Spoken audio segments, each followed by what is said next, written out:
This is the Star News Brief.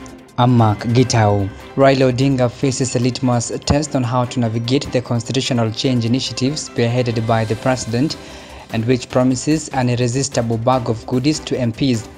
If enacted, the changes will also entrench Raila's role as the official opposition leader into law, making him the first beneficiary of the big office backrolled by the exchequer. The William Ruto-led change also promises to resolve the two-thirds gender crisis, which almost led to the dissolution of parliament and which Raila has been a consistent champion. Get a copy of the Star News Brief by subscribing to our e-paper with only 40 shillings through www.mgazeti.com. President William Ruto's administration is seeking to tighten anti-corruption laws that could see state officers, including the DP, step aside when under probe for graft. A new law seeks to provide that the Ethics and Anti-Corruption Commission may approach the High Court for an order barring graft suspects from accessing their office when under investigation.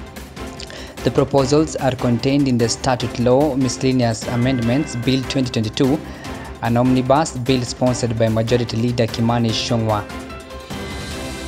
Former Interior Cabinet Secretary Joseph Nkaiseri's widow Helen says it took her 2 years to heal and move on from her bereavement.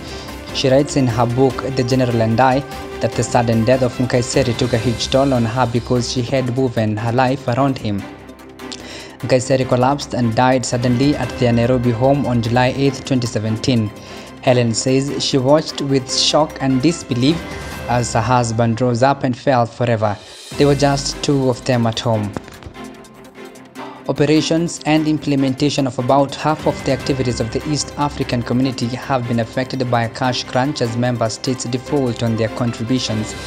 This is even as funds from donors continue to reduce drastically, further hurting the activities of EAC. A report by the East African Assembly Accounts Committee reveals that member states have failed to remit 9.81 billion shillings in the last 5 years. A man accused of strangling a commercial sex worker to death has been charged with murder. The man allegedly strangled the lady after she rejected his 800 shillings offer for sexual services at a Nairobi guest house.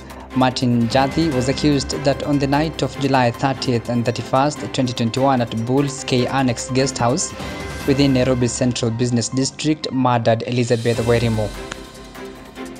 Get a copy of the Star News Brief by subscribing to our e-paper with only 40 shillings through www.mgazeti.com.